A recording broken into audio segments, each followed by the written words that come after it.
ഓം ശാന്തി. ഒരുപാട് സഹോദരന്മാർ ഗവൺമെൻറ് എംപ്ലോയീസിനേക്കാൾ എത്രയോ കൂടുതൽ ആളുകൾ ഇന്ന് നമ്മുടെ സമൂഹത്തിൽ ബിസിനസ്സിൻ്റെ ആധാരത്തിൽ തൻ്റെ ലക്ഷ്യം കാണുകയും ജീവിതത്തിൽ വേണ്ടതായിട്ടുള്ള പ്രോപ്പർട്ടി ഡെവലപ്പ് ചെയ്യുകയും തൻ്റെ ഡ്രീം റിയലിസ്റ്റിക് ആക്കി മാറ്റുകയൊക്കെ ചെയ്യുന്ന ഒരുപാട് ആളുകളുണ്ട്. അതുകൊണ്ട് വലിയൊരു വിഭാഗം ബിസിനസ്മാൻമാർക്ക് വേണ്ടിയിട്ടാണ് ഇന്ന് ഞാൻ ഈ കാര്യം ചെയ്യുന്നത്. ബിസിനസ് മാൻ എന്ന് പറഞ്ഞുകൂടാ, ബിസിനസ് വുമൻസും ഉണ്ട്.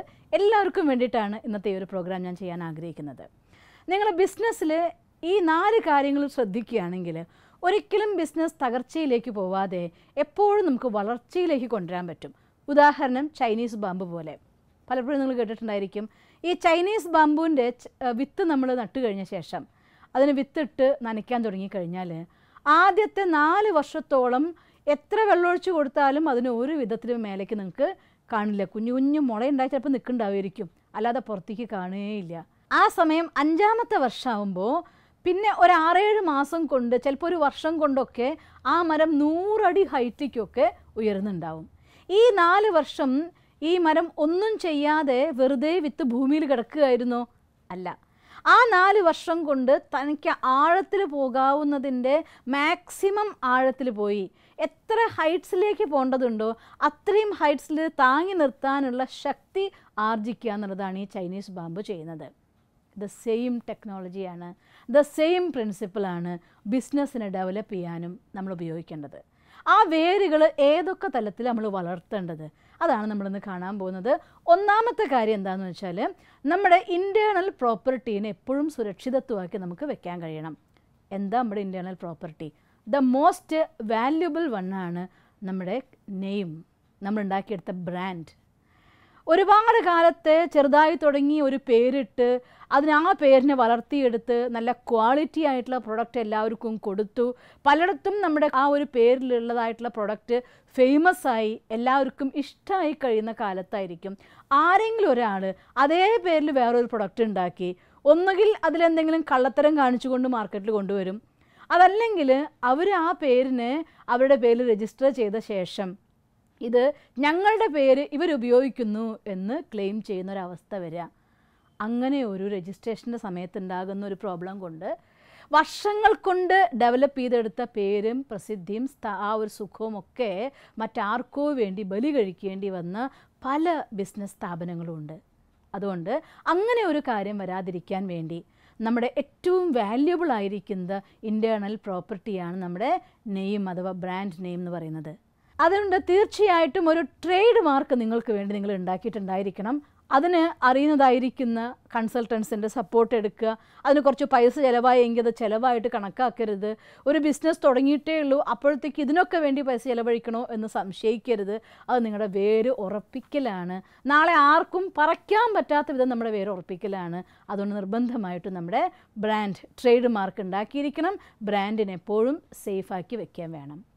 2ാമത്തെ കാര്യം നമ്മുടെ ഈ കീ എംപ്ലോയീസിനെ എപ്പോഴും നമ്മൾ പ്രൊട്ടക്റ്റ് ചെയ്യണം, സംരക്ഷിച്ച് വെച്ചിട്ടുണ്ടായിരിക്കണം. അതുകൊണ്ട് നമ്മൾ നേരത്തെ ഒരു പ്രോഗ്രാമിൽ പറഞ്ഞ പോലെ തന്നെ മാനസികമായിട്ട് അവർക്ക് ഫീൽ ചെയ്യണം. ഒരു ഓർഗനൈസേഷൻ വലുതായി കഴിയുമ്പോൾ അതിലെ ഓരോരോ ഇമ്പോർട്ടൻ്റ് ആയിരിക്കുന്ന സ്ഥാനങ്ങൾ അവർക്ക് കൊടുത്തുകൊണ്ട് അതിൻ്റെ തീരുമാനങ്ങൾ എടുക്കാനും അതിൻ്റെ അതോറിറ്റി ആയിട്ടും എനിക്കും ഇവിടെ വാല്യൂ ഉണ്ട് എന്ന് ഫീൽ ചെയ്താൽ മാത്രമാണ് നമുക്കൊരു ഓർഗനൈസേഷനിൽ തുടർന്ന് പോകണമെന്ന് തോന്നുള്ളൂ. ഞാനവിടെ വെറും എംപ്ലോയി മാത്രം എന്നൊരു ഫീല് ക്രിയേറ്റ് ചെയ്യുന്നിടത്തോളം അവർക്ക് അവിടെ തുടരാൻ തോന്നില്ല. വർഷങ്ങൾ കൊണ്ട് നമ്മൾ ഡെവലപ്പ് ചെയ്തതായിട്ടുള്ള ബിസിനസ് സ്ട്രാറ്റജി, നമ്മുടെ ടെക്നിക്സ്, ഈ കാര്യങ്ങളൊക്കെ തന്നെ ഒരൊറ്റ ആളെ വിലയ്ക്ക് വാങ്ങിക്കഴിഞ്ഞാൽ നമ്മുടെ ബിസിനസ്സിനെ തകർക്കാൻ പറ്റും. പലപ്പോഴും നമ്മൾ ഇന്നത്തെ മാർക്കറ്റിൽ കണ്ടുകൊണ്ടിരിക്കുന്ന ഒരു കാര്യമാണ്. ഒരു ബിസിനസ് ഓർഗനൈസേഷനെ തകർക്കണം എന്നുണ്ടെങ്കിൽ അതിൽ കീ എംപ്ലോയീസ് ആയിരിക്കുന്ന 4-5 പേരെങ്ങ് വിലയ്ക്ക് വാങ്ങിച്ചാൽ ആ സ്ഥാപനം തകർന്നു. പിന്നെ ഇത് ഹൈറ്റ്സിലേക്ക് പോവും, അതവിടെ വളർച്ച നിന്ന് പോവും. പിന്നെ പുതിയ സ്ട്രാറ്റജി ഡെവലപ്പ് ചെയ്യാനുള്ളതായിട്ടുള്ള ഇരട്ടി റിസ്ക് ആയിരിക്കും നമുക്ക്. അതുകൊണ്ട് എപ്പോഴും നമ്മുടെ കീ എംപ്ലോയീസിനെ നമ്മുടെ കൂടെ നിർത്താനുള്ളതായിട്ടുള്ള പ്രൊട്ടക്ഷൻ എന്ത് വേണോ അതൊക്കെ നിങ്ങൾ ചെയ്യണം. ഒരു കാര്യം ഞാൻ തുറന്നു പറയുകയാണ്, ബോണ്ട് തീർച്ചയായിട്ടും 5 വർഷത്തെ ബോണ്ട് 4 വർഷത്തെ ബോണ്ടൊക്കെ നിങ്ങൾക്ക് ഉണ്ടാക്കാൻ പറ്റും. ആ ബോണ്ട് കൊണ്ട് 5 വർഷമേ നിങ്ങൾക്ക് പ്രൊട്ടക്റ്റ് ചെയ്യാൻ പറ്റുള്ളൂ. ഹൃദയം കൊണ്ടാണ് ബോണ്ടെങ്കിൽ ലൈഫ് ടൈം അവർ നിങ്ങളുടെ കൂടെ ഉണ്ടായിരിക്കും.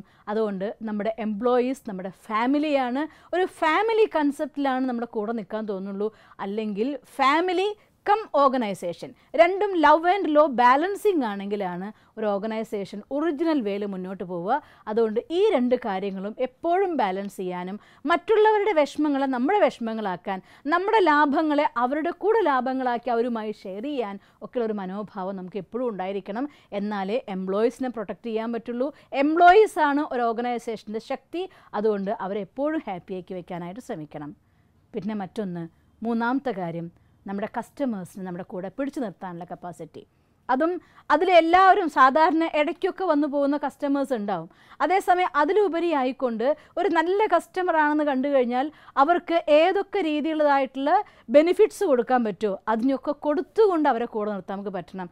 ഞാൻ പലപ്പോഴും ഓർമ്മിക്കും, പല മാളിലേക്കൊക്കെ പോകുന്ന സമയത്ത് അവിടെ കാർഡ് ഉണ്ടായിരിക്കും.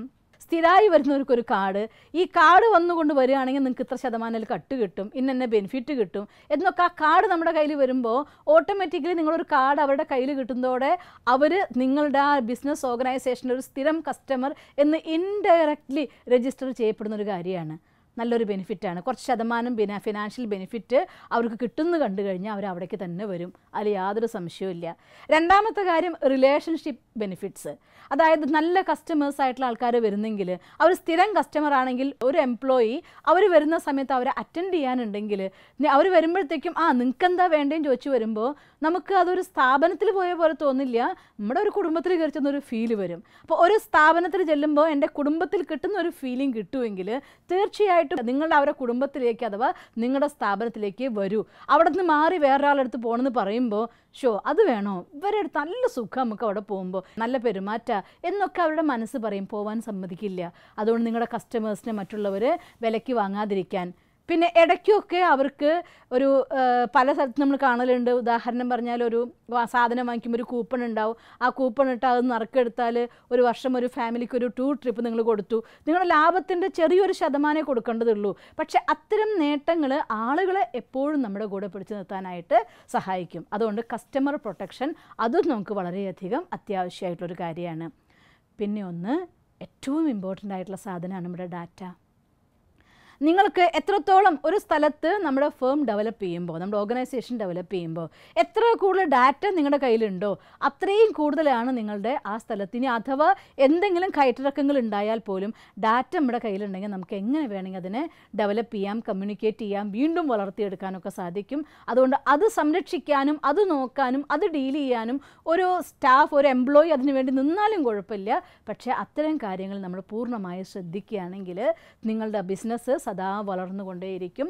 നിങ്ങൾക്ക് ഏറ്റവും ഹയസ്റ്റ് ലെവലുള്ള ഒരു സിറ്റിയിൽ ഒരു ബിസിനസ് നടത്തുന്നുണ്ടെങ്കിൽ അത് ക്ലോത്ത് ആയിക്കോട്ടെ, അല്ല ഗ്രോസറി ആയിക്കോട്ടെ, ഗോൾഡ് ആയിക്കോട്ടെ, എന്തും ആയിക്കോട്ടെ, നിങ്ങളുടെ ആ ഒരു സ്ഥലത്തെ സിറ്റിയിലെ സൂപ്പർ ആ ഒരു ഐറ്റത്തിനുള്ളിൽ നിങ്ങളായിരിക്കണം. ഇതാണ് ഒരു ബിസിനസ്സിൻ്റെ റിയൽ സ്ട്രാറ്റജി. ഈ 4 കാര്യങ്ങളും ശ്രദ്ധിച്ചുകൊണ്ട് മുന്നേറൂ. നിങ്ങളുടെ ബിസിനസ് ഓർഗനൈസേഷൻ നിങ്ങളുടെ നഗരത്തിലെ ഏറ്റവും നമ്പർ 1 ആവട്ടെ എന്ന് ആശംസിക്കുന്നു. ഓം ശാന്തി. ഈ വീഡിയോ നിങ്ങൾക്ക് ഇഷ്ടപ്പെട്ടുവെങ്കിൽ തീർച്ചയായും ഈ യൂട്യൂബ് ചാനൽ സബ്സ്ക്രൈബ് ചെയ്താലും, കൂടാതെ please like it and share it. ഒപ്പം ഞങ്ങളുടെ ഫേസ്ബുക്ക്, ട്വിറ്റർ, ഇൻസ്റ്റാഗ്രാം കൂടി ഫോളോ ചെയ്ത് നിങ്ങളുടെ പ്രോത്സാഹനങ്ങൾ തന്നാലും. നിങ്ങളുടെ അഭിപ്രായങ്ങൾ ഞങ്ങൾക്ക് ഏറെ വിലയേറിയതാണ്. അത് കമന്റ് ബോക്സിൽ എഴുതിയാലും. ഞങ്ങളെ സ്നേഹിക്കുന്ന, ഞങ്ങളോടൊപ്പം നിൽക്കുന്ന ഏവർക്കും അകമഴിഞ്ഞ് നന്ദി.